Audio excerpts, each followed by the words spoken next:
So the next thing to happen on Monday Night Raw, we get to the first match of the night. It was Iyo Sky with Rhea Ripley at ringside versus Kairi Sane with Asuka at ringside, the Kabuki Warriors, in a one-on-one match. So yeah, Iyo Sky versus Kairi Sane one-on-one.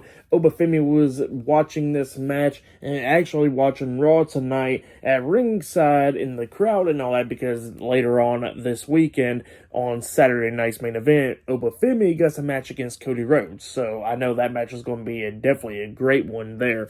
So yeah, that's why he's on Raw tonight, promoting that match. But yeah, we get to this match right here. In this match, it was a pretty good one. Asuka kept on trying to interfere a couple times. Iyo Sky had to fight back and everything.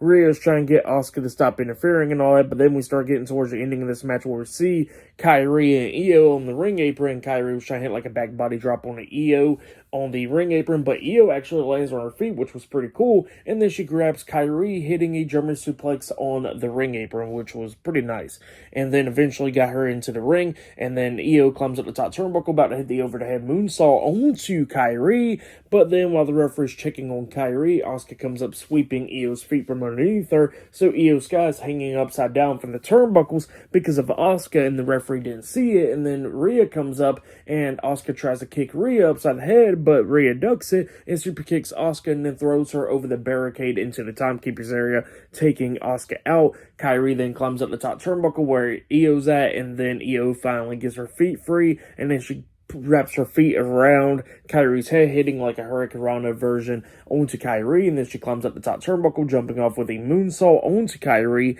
pinning her for the 1, 2, 3. So yeah, Iyo Sky defeated Kairi Sane tonight in a one-on-one match. For that match, I'll give it 3.5 stars. That's why I'll give it. Iyo Sky was celebrating with Rhea Ripley after the match.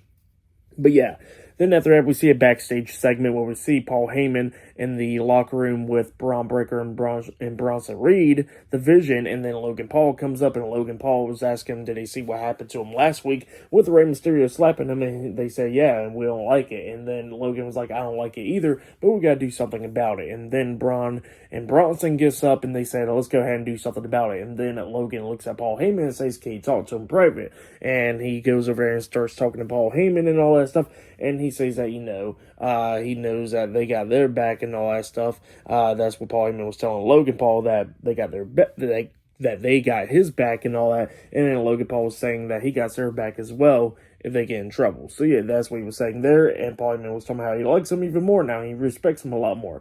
And then he hands Logan Paul the pair of brass knuckles, and looks like he's going after Rey Mysterio tonight. But yeah, up next we're going to be seeing Rey Mysterio versus Finn Balor one-on-one up next on Raw. So yeah, I'll see you guys later. Until then.